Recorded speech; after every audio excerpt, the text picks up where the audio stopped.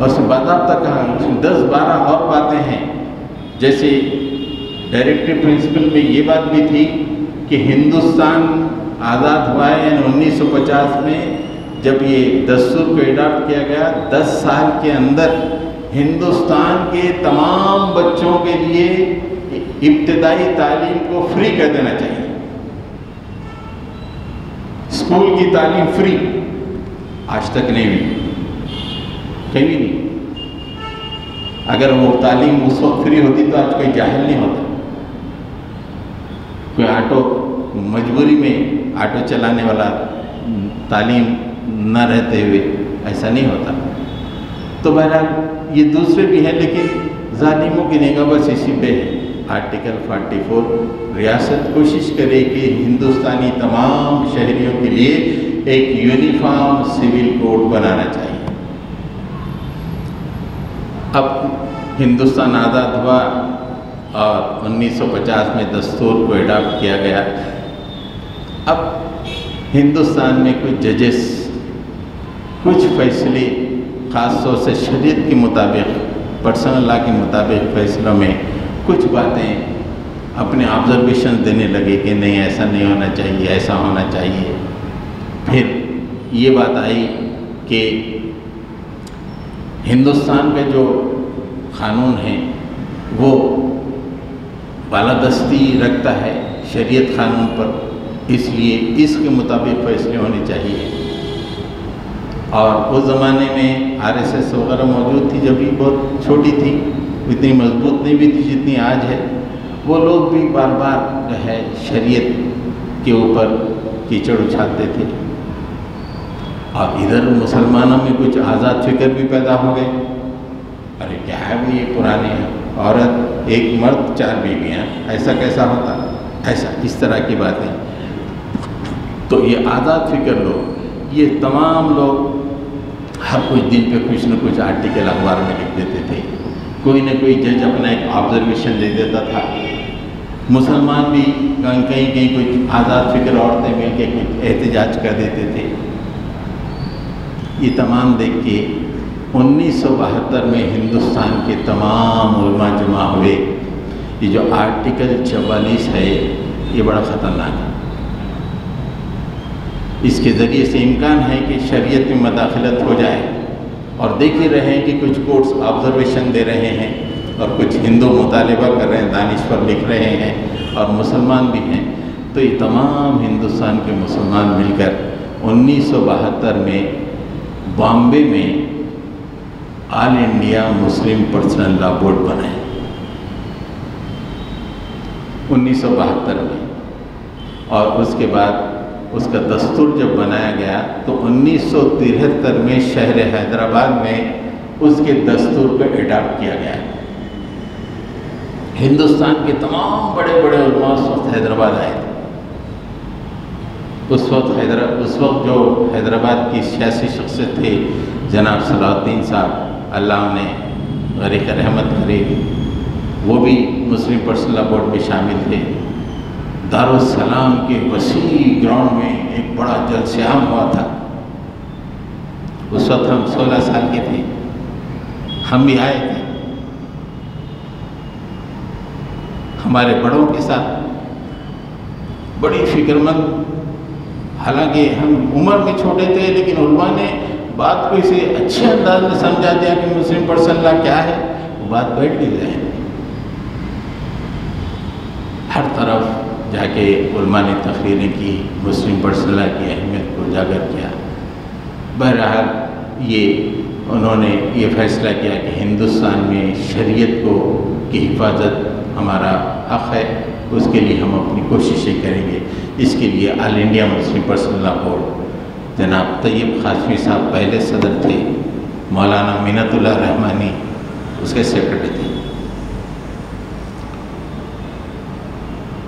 1975-78 سے معاملہ ذرا بگڑنے لگا۔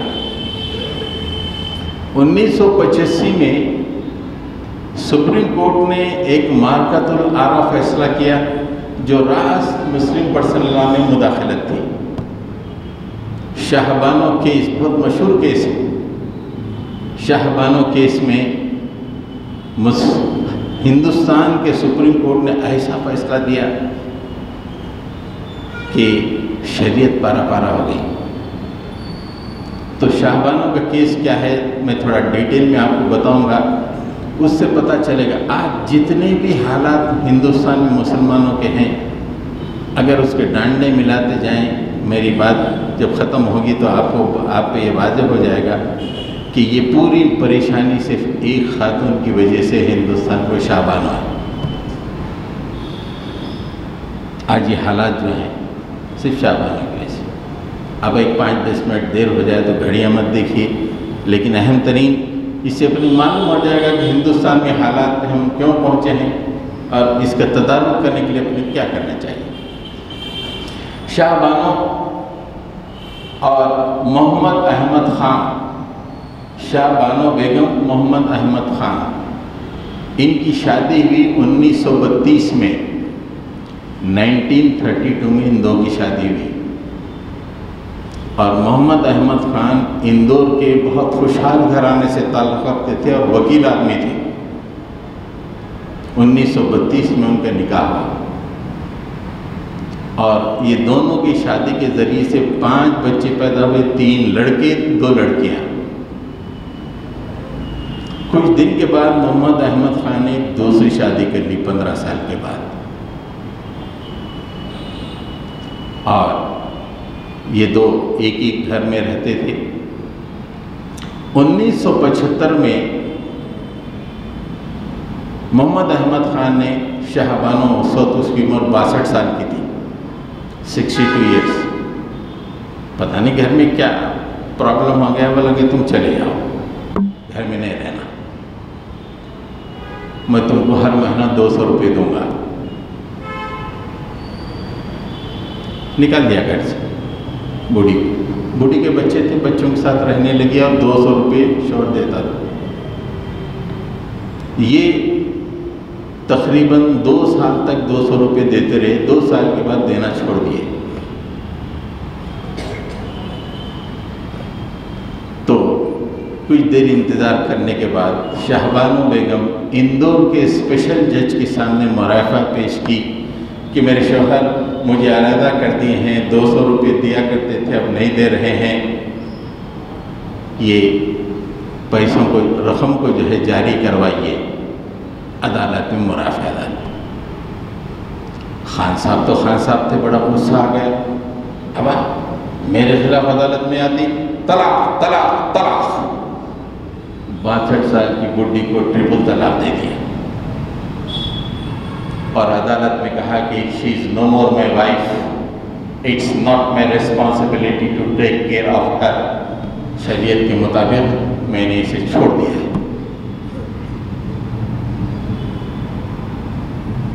لیکن عدالت نے نہیں مانا۔ یہ سیکشن 125 IPC یہ آپ کی شریعت پہ بھی کے اوپر غالب ہے، اس لیے شاہبانو کو ہر مہینہ تم کو 25 روپے دینے پڑیں گے، اس نے فیصلہ جاری کر دیا۔ ہر مہینہ، یہ 1978 کی بات ہے، ہر مہینہ 25 روپے، حالانکہ طلاق دے دیا۔ اسلامی شریعت کے مطابق 4 مہینے 10 دن نہیں، 3 توہر، معاف کرنا، 4 مہینے 10 دن تو مرنے کے بعد، عدت 3 توہر، 3 مہینے، 3 مہینے تک بیوی کی دیکھ ریکھ، اسے گھر چلانے کی ذمہ داری ہے۔ لیکن نیچے کی عدالت نے کہا کہ نہیں، اب آپ کو دینا ہے 25 روپے ہر مہینہ۔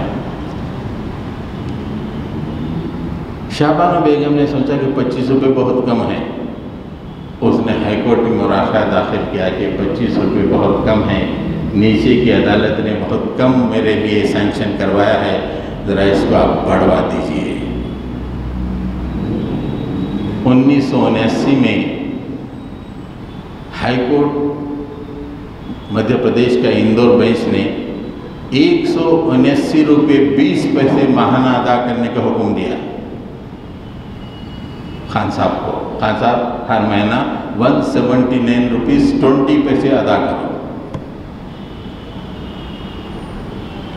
خان صاحب اب ہائی کورٹ کے فیصلے کے بعد محمد احمد خان نے مرافعہ اعلیٰ عدالت میں 1981 میں سپریم کورٹ میں دائر کیا۔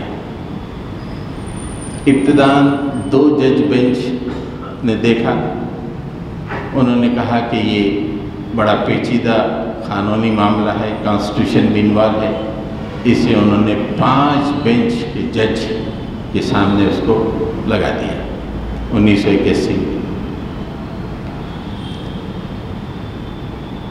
ادھر مسلم پرسنل لا بورڈ اور جمعیت العلماء ہند بھی انٹروینر بن کے پارٹی بن گئے، اس لیے کہ شریعت کا معاملہ تھا۔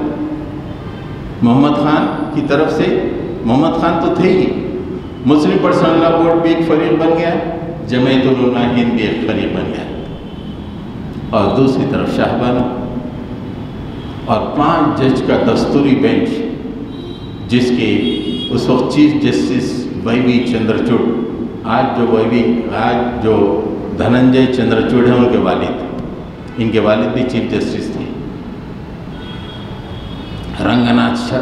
Justice Ranganath Sharma, justice D A Desai, justice Reddy اور جسٹس وینکٹ رامن، یہ 5 کی بینچ کے سامنے 3 یا 4 سال کے تک یہ مقدمہ چلتا رہا۔ آخر میں یہ فیصلہ سنایا گیا کہ ہائی کورٹ نے جو فیصلہ دیا ہے اس کو جو ہے جاری رکھا جائے گا، اور اس کے بعد کئی باتیں، وہ بڑی اہم ترین باتیں وہ فیصلے میں کہی گئی کہ سیکشن 125 جو ہے یہ غلبہ رکھتا ہے شریعت پر۔ انہوں نے کہا کہ ٹھیک ہے، عدت کے تک جو ہے آپ شوہر بیوی کو دے، لیکن اگر شوہر کے پاس کوئی پیسہ کمانے کا ذریعہ نہیں ہے، کوئی ذرائع موجود نہیں ہے، وہ بیچاری پریشان ہے، تو ایسی صورت میں شریعت لاگو نہیں ہوگی، 125 سیکشن لاگو ہوگا، تم کو دیتے رہنا پڑے گا۔ اور اس میں انہوں نے یہ بھی کہا کہ ہندوستان میں اس وقت آ گیا ہے کہ یہاں پہ حکومت کو یونیفارم سول کوڈ قائم کرنے کے بارے میں سوچنا چاہیے، پورے ہندوستانی شہریوں کے ایک ہی قانون ہونا چاہیے، اس کا بھی ذکر کیا۔ علماء کے درمیان تہلکہ مچ گیا، پورے ہندوستان میں کھلبلی مچ گئی کہ شریعت جس کو مسلمان اپنے سینے سے لگائے ہوئے تھے، ہندوستانی اعلیٰ عدالت نے اس کے خلاف فیصلہ دے دیا۔ اب مسلمانوں میں اس بات کا امکان ہے کہ فحش پھیلے گا، ایک عورت اپنے سابقہ شوہر سے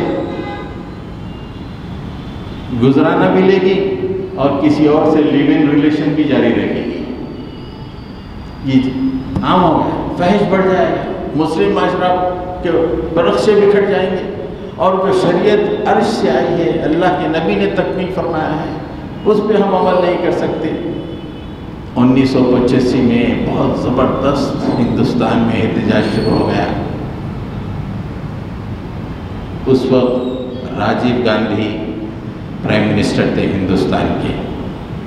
اب دیکھیے، آہستہ ایک بات آپ دیکھتے چلے جائیے، معاملہ شاہ بانو کیس سے شروع آج کہاں تک پہنچا، دیکھیے آپ، ڈانڈے میں لائیے۔ اس کے بعد پتہ چلتا ہے کہ ایک بچہ اپنا مسلمان اگر غلطی کرتا ہے تو پورے قوم کی مستقبل اور اس کی تاریخ بدل جاتی ہے، ایک مسلم عورت غلط کام کرتی ہے تو پوری تاریخ بدل جاتی ہے۔ راجیو گاندھی پارلیمنٹ میں 403 MP تھے، ان کی والدہ کے ختم ہونے کے بعد الیکشن ہوا تھا، ایک زبردست لہر چلی تھی ہمدردی کی، راجیو گاندھی کو 403 MP مل گئے، اتنی بڑی میجارٹی کسی کی نہیں تھی۔ جب مسلمانوں میں بڑی بے چینی ہوئی، مسلمان گاؤں کے مسلمان بے چین ہو گئے، تو ان تک رپورٹیں پہنچی کہ مسلمان بڑے بے چین ہیں، اور یہ آپ کا ووٹ بینک ہے، اگر اس ووٹ بینک کو اگر تم ناخوش کرو گے تو تمہاری پرائم منسٹر کی گدی مشکل میں آ جائے۔ اور اس وقت کچھ مسلم ایم پی وغیرہ بھی تھے ان کے قریب، ان کے ذریعے سے راجیو گاندھی تک بات پہنچائی گئی۔ تو راجیو گاندھی اس وقت تیار ہو گئے کہ پارلیمنٹ میں اس فیصلے کو کالعدم قرار کرنے کے لیے ایک بل لائی جائے، مسلم ویمن پروٹیکشن ایکٹ جسے کہتے ہیں 1986 مسلم ویمن ایکٹ کے نام سے مشہور ہے، Muslim women protection of rights after divorce act 1986، چونکہ 403 ایم پی تھے، راجیہ سبھا میں ان کی تھی، بل پیش کیا گیا، آنند فانند میں بل پاس ہو گیا۔ اب ہندوستان کے جو ہندو تھے، دانشور تھے، ان کے اندر غیر و غضب کی لہر دوڑ گئی کہ ہماری عدالت عالیہ نے جو فیصلہ کیا تھا اس کو کالعدم قرار دیا گیا، صرف مسلمانوں کو خوش کرنے کے لیے۔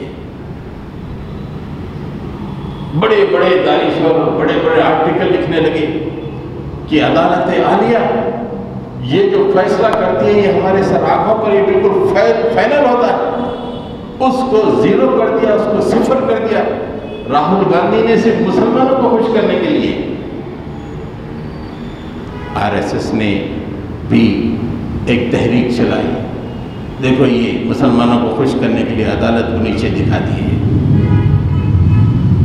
ہندوستان کے پورے ہندو غیر و غضب کا شکار ہو گئے کہ ایسا کیسا، ٹھیک ہے فیصلہ مان لینا تھا، غلط بھی ہوگا تو ماننا چاہیے، اس کو کالعدم قرار دینے کے لیے ایک بل پاس کیا گیا۔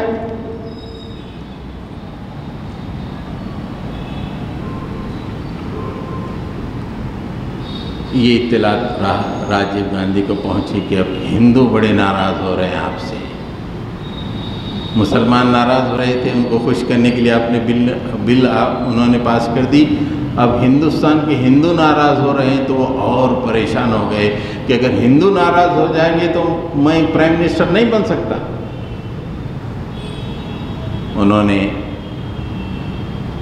الیکشن سے پہلے 1989 میں 89 میں الیکشن تھا، 1988 میں بابری مسجد کا دروازہ کھول کے وہاں پہ پوجا پاٹ کی اجازت دلوا دی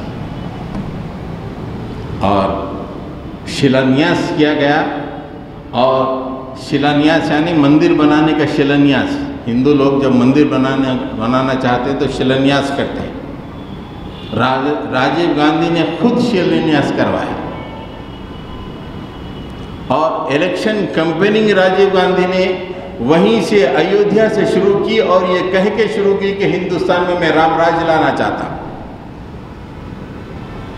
حالات بدل گئے، اس بیچ میں بوفورس کا بڑا مسئلہ اونچا اٹھ گیا، راجیو گاندھی نے بوفورس میں کک بیکس لیے، کروڑوں روپے کا معاملہ ہوا، یہ ہوا وہ ہوا، تمام باتیں، اور پھر یہ مسلمانوں کو خوش کرنے کے لیے انہوں نے ایسا کیا۔ پھر رام مندر کھولنے کی وجہ سے ہندوؤں میں بھی مذہبی جذبات وہ آ گئے، اور پھر راہل گاندھی کے خلاف کک بیکس کی وجہ سے ایک زبردست تحریک چلی۔ 1989 کے الیکشن جب ہوئے، اس الیکشن کے درمیان ہی راجیو گاندھی ختم ہو گئے، تامل علم کے لوگوں نے انہیں ختم کر دیا تھا یہیں پہ کوئمبتور کے قریب میں۔ اس کے بعد الیکشن ہوا، اس الیکشن میں جو پارلیمنٹ آئی، کانگریس کے پاس اتنے سیٹ نہیں تھے حکومت بنانے کے لیے، کانگریس سے ایک آدمی وی پی سنگھ نامی نکلا تھا، وی پی سنگھ کانگریس ہی کا تھا، اتر پردیش کا چیف منسٹر بھی تھا، اس کی چھبی بڑی صاف ستھری تھی، اس نے کہا کہ میں یہ ایسی پارٹی میں نہیں رہتا، نکل گیا، لوگ اس کے سپورٹ پہ آ گئے، اس کے 42-44 ایم پی تھے، پھر بی جے پی کے پاس 86 تھے، اور یہ سب مل کے سب لوگوں نے مل کے حکومت بنا دی۔ اب وی پی سنگھ کو اپنی پوزیشن کنسالیڈیٹ کرنی تھی کہ بھائی مجھے ابھی تو میرے پاس اتنے ہی ایم پی ہیں، مجھے آگے چل کے حکومت کرنا ہے تو ایم پیوں کی تعداد زیادہ ہونی ہے، تو اس زمانے میں منڈل نامی ایک شخص تھا جس کی ایک رپورٹ تھی، منڈل کمیشن رپورٹ، جو بیکورڈ کلاسز کے لیے ریزرویشن کی بات کیا تھا۔ تو وی پی سنگھ نے کہا کہ ہم منڈل رپورٹ کو لاگو کریں گے، بیکورڈ کلاسز کو ہم یہاں پہ ریزرویشن دے کے ان کو اونچا اٹھائیں گے۔ یہ ہندوستان کے برہمنوں کو سمجھ میں نہیں آئی، ایک زبردست انتشار برہمنوں کے اندر پیدا ہو گیا، اور یہاں تک کہ دلی میں کئی برہمن اپنے آپ کو جلا کے، سیلف ایمولیشن جسے کہتے ہیں، جلا کے مر گئے۔ یہ وہ موقع تھا، بی جے پی پریشان ہو گئی، بھی ہم 2 سے اب 86 پہ آئے، اب یہ منڈل کامیاب ہو گئے تو ہم پھر واپس 2 پہ جائیں گے، کیا کرنا چاہیے؟ تو ان کی جو تھنک ٹینک ہے، انہوں نے سوچا کہ اس کا مقابلہ کرنے کے لیے رام مندر کی تحریک شروع کرنی چاہیے۔ اس کے لیے اس کا پہلا قدم یہ ہے کہ گجرات سے پوربندر سے رتھ یاترا نکالنی چاہیے اور رتھ یاترا کو ایودھیا پہ لے کے ختم کرنی چاہیے۔ 1989 میں یہ 90 میں یہ رتھ یاترا نکلی، گجرات کا جو دھام ہے وہاں سے نکلی، وہاں سے نکل کے حیدرآباد بھی آئی، حیدرآباد میں بھی اس کے پروگرام ہوئے، یہاں سے نکل کے مختلف علاقوں سے ہوتے ہوئے جب بہار پہنچی تو وہاں پہ لالو پرساد یادو، چونکہ لوہائٹ تھے، پکے سیکولر تھے، اور پورے لوگ جو ہے رتھ یاترا کے دانشور مخالفت کر رہے تھے کہ ہندوستان کا ماحول کمیونل ہو رہا، فلاں یہ وہ، لیکن سب اخباروں میں لکھ رہے تھے۔ لیکن اس وقت لالو پرساد یادو بہار کے چیف منسٹر تھے، انہوں نے اڈوانی کو گرفتار کر کے کلکتے کے قید خانے میں ڈال دیا۔ جو ہی اڈوانی جی جو اس وقت بی جے پی کے پریزیڈنٹ تھے، ان کو گرفتار کیا گیا، تو وی پی سنگھ کی جو گورنمنٹ میں کو بی جے پی سپورٹ کر رہی تھی، انہوں نے اپنا سپورٹ ہٹا دیا، حکومت گر گئی۔ اب الیکشن ہوئے، پھر اس الیکشن میں کانگریس آئی، نرسنگ راؤ پرائم منسٹر بنے۔ نرسنگ راؤ کانگریسی تو تھے، لیکن چھڈی ان کی خاکی تھی، آر ایس ایس کے تھے، اور انہی کے پیریڈ میں 1992 میں بابری مسجد کو شہید کیا گیا۔ اب اس کے بعد سے لے کے مستقل طور پر بابری مسجد ایک موضوع بنی، رام مندر ایک موضوع بنی، ہندوؤں کے اندر رام مندر کے جذبات ابھرنے لگے، اور ہندوستان کے ہندو بڑھتے چلے گئے۔ راجیو گاندھی کے بعد ہندوستان کی پالیٹکس میں ہوا یہ کہ کانگریس کی پرخچے اڑ گئے، ہر ریاست کے قائد نے اپنی الگ جماعت بنا لی۔ تلنگانہ میں Y S R Congress, Maharashtra میں شرد پوار اپنی کانگریس، بنگال میں ممتا بنرجی اپنی جماعت، جتنے بھی کانگریس کے اس وقت کے لیڈر تھے، پورے کے پورے اپنے اپنے ریاستوں میں اپنے لیڈر بنا لیے اور اپنی جماعتیں بنا لی، اور اپنے اپنے علاقے میں بڑے اسٹرانگ لیڈر بن گئے۔ اب یہاں پہ جو پالیٹکس چلی بہت دنوں تک، حالانکہ بی جے پی ہندو ووٹوں کو کنسالیڈیٹ نہیں کر سک رہی تھی، لیکن کوشش کرتے کرتے کرتے ہوا یہ کہ ہندو ووٹ کنسالیڈیٹ ہونا شروع ہو گئے، اور مسلمانوں کے ووٹ بٹنا شروع ہو گئے۔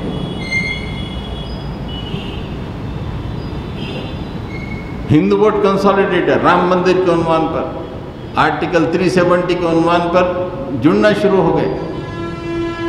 ہندوستان میں مسلمانوں سے ہندوؤں کو خطرہ ہے، وہ خطرہ کیوں آئے انشاءاللہ کل ہم بتائیں گے کیوں ہوا۔ یہ جڑتے چلے گئے اور مسلم ووٹ بڑھتے چلے گئے، تھوڑے مایاوتی کو چلے گئے، تھوڑے اکھلیش یادو کو چلے گئے، تھوڑے کانگریس کو چلے گئے، ادھر بی جے پی آ گئی پولیٹکس میں۔ اور 2014 آتے آتے جب کہ مودی کا پہلا الیکشن تھا کہ مسلمانوں کا پولیٹیکل ویلیو ٹوٹل ختم، اور 2019 میں انہوں نے ثابت کر دیا کہ مسلمانوں تمہاری ہم کو ضرورت ہی نہیں ہے، ہم کو تمہاری ضرورت نہیں ہے، ایک ووٹ کی ضرورت نہیں، ہم صرف مسلمانوں کے ووٹوں سے۔ ورنہ ہندوستان کی پولیٹکس میں مسلمانوں کی بڑی امپورٹنس تھی، اسی امپورٹنس کی بنیاد پہ وہ مسلم پروٹیکشن ایکٹ لایا تھا راجیو گاندھی نے۔ اس کی اہمیت، بی جے پی نے اس اہمیت کو ختم ہی کر دیا۔ دو وجوہات، ایک تو ہندو ووٹ کو کنسالیڈیٹ کیا، دوسرا کانگریس کے ٹکڑے ٹکڑے آر ایس ایس نے کروا دیے ایک ایک ریاست میں۔ اب دیکھیے بنگال میں مسلمان ووٹ ممتا بنرجی کو جاتا، کمیونسٹوں کو جاتا، کانگریس کو جاتا، ہندو ووٹ صرف بی جے پی کو جاتا۔ اب تلنگانہ میں سب سے بڑا پرابلم اس وقت یہ آ گیا ہے کہ کانگریس تھوڑی مضبوط ہو رہی ہے، مسلمان ووٹ ٹی آر ایس اور کانگریس کے درمیان میں بڑھ جائیں گے اور ہندو ووٹ کنسالیڈیٹ ہو کے بی جے پی آ جائیں گے۔ جتنے مسلمان ہیں ان کو ووٹ بڑھ گئے۔ اور آر ایس ایس نے دوسرا کام یہ کیا کہ مسلمانوں کے اندر کچھ ایسے لالچی لوگوں کو پیدا کیا جو 5,000 10,000 20,000 ووٹ لے سکتے ہیں، ان کو کھڑا کر دیا، کھڑے ہو جاؤ اور ووٹ کاٹو۔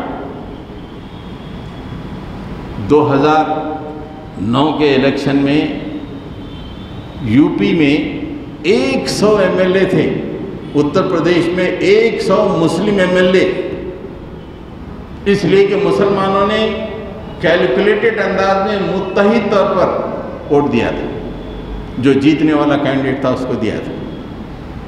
اور آج بڑی مشکل سے 20-25 بھی نہیں ہے۔ تو یہ اسٹریٹجی بی جے پی کی اور ایس ایس کی رہی کہ ہندو ووٹ کو کنسالیڈیٹ کرو اور جو سیکولر پارٹی ہیں انہیں توڑتے چلے جاؤ تاکہ مسلمان غیر اہم ہو جائیں، ان کی ووٹوں کی کوئی ویلیو نہ رہے۔ 1986 میں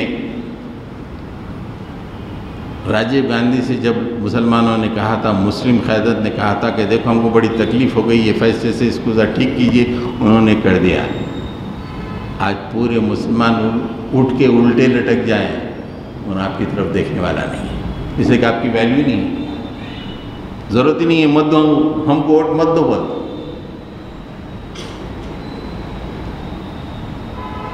ایسے میں جب 2019 کے الیکشن میں مودی جی نے دوسری دفعہ پرائم منسٹری کے عہدے پہ اپنے آپ کو فائز کیا تو 1 سال کے اندر انہوں نے کشمیر کے 370 آرٹیکل کو رد کر دیا تھا، اس لیے کہ ان کے مینیفیسٹو میں یہ 2 اہم باتیں تھیں، آرٹیکل 370 رد کریں گے اور دوسری اہم مینیفیسٹو میں بات تھی کہ ہم ہندوستان کے لیے یونیفارم سول کوڈ لائیں گے۔ ایک تو انہوں نے کر دیا، اب دوسرا 2024 کا الیکشن آ رہا ہے، اس کے لیے اپنے کارنامے کو بتانا ہے کہ ہم مسلمانوں کو سبق سکھا رہے ہیں۔ ہمارا آدمی یو پی میں بلڈوزروں کے ذریعے سے سبق سکھا رہا ہے، ہم قانون کے ذریعے سے سبق سکھا رہے ہیں۔ ایسے موقع پر لا کمیشن نے اعلان کیا کہ ہندوستان میں یونیفارم سول کوڈ لاگو کرنے کے لیے لوگ رائے دیں، مشورہ دیں، اگر کسی کو اختلاف ہے تو وہ ظاہر کریں۔ آج سے 1 مہینہ پہلے یہ ہوا، اب اس کے بعد 15 دن اور اس میں اس کا وقت بڑھایا گیا اور وہ شاید 1 ہفتے کے بعد ختم ہونے والا ہے، اس کے بعد پارلیمنٹ میں یہ آئے گا۔ اگر اس وقت مسلمان احتجاج کریں بھی، کتنے ہی جلسے کر لیں، راجیو گاندھی جب مسلمان ایک تھا اور حکومت کے لیے اہم تھا مسلمان، اس وقت اپنی بات منوا سکتا تھا۔ آج مسلمانوں کی پوزیشن ایسی ہے کہ منوا نہیں سکتے۔ تو اس مقام پر ہم آ کے آج کھڑے ہوئے ہیں۔ اب آپ دیکھیں یہ جو اس وقت کے حالات ہیں، بی جے پی کس طرح اس کا گراف اونچا گیا، اگر اس کو دیکھیں ایک خاتون سے گراف بڑھنا شروع ہو رہا ہے، شاہ بانو اگر اس وقت عدالت نہ جاتی،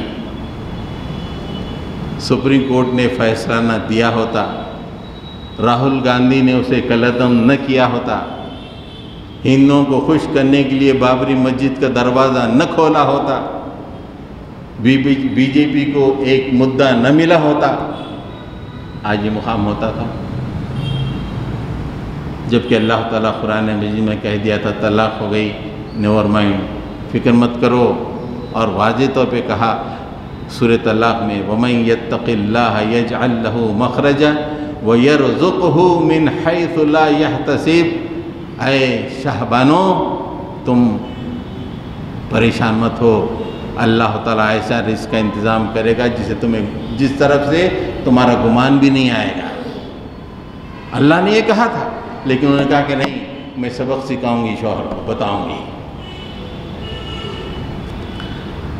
تو اس ایکٹ میں جو راجیو گاندھی نے پاس کروایا تھا، اس میں یہ تھا کہ شوہر کی ذمہ داری تو عدت تک کے لیے، اس کے بعد اگر اس کے رشتہ دار اس کی ذمہ داری لیتے ہیں تو صحیح ہے، نہیں تو وقف بورڈ کو اس کا انتظام کرنا پڑے گا۔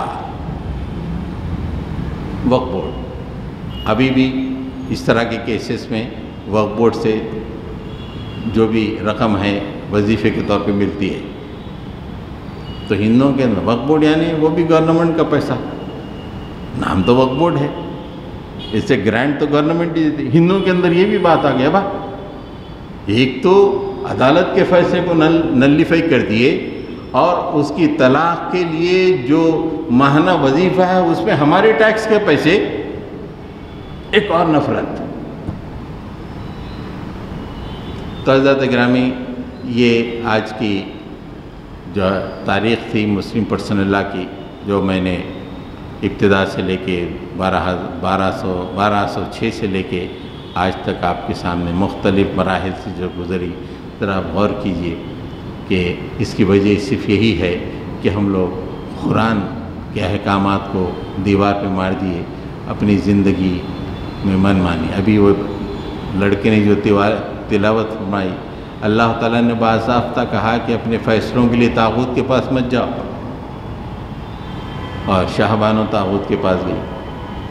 اچھا، اس سے پہلے خان صاحب بھائی رکھ لینا، تبھی 62 سال کی عمر ہے، 5 بچے ہو گئے، پڑی رہتی تھی، بھگا دیے گھر سے باہر۔ اچھا ٹھیک ہے، 200 روپے دے دینا تھا، وکیل تھے۔ کتنی ناانصافیاں ہونے کی وجہ سے اللہ تعالیٰ حالات بدلتے چلا جاتا ہے۔ اللہ تعالیٰ سے دعا ہے انشاءاللہ ہم کل ایکساں سول کوڈ اگر آ گیا تو مسلمانوں پہ کیا مضر اثرات ہوں گے، اور وہ لانے کے لیے ہندو دانشور کس طرح کی باتیں کر رہے ہیں اس کا بھی جائزہ لیں گے۔ اگر وہ آ گیا تو مسلمانوں کو کیا تکالیف اور مشکلیں ہوں گی، اس کا بھی انشاءاللہ کل جو ہے تذکرہ کریں گے۔ اللہ تعالیٰ سے دعا ہے کہ اللہ تعالیٰ ہمارے حال پر رحم فرمائے، ہم کو شریعت اور سنت سے وابستہ رکھے۔ رب اغفر ورحم وانت خیر الراحمین۔ صلی اللہ تعالیٰ علی محمد وعلی آلہ واصحابہ اجمعین برحمتک یا ارحم الراحمین والحمد للہ رب العالمین۔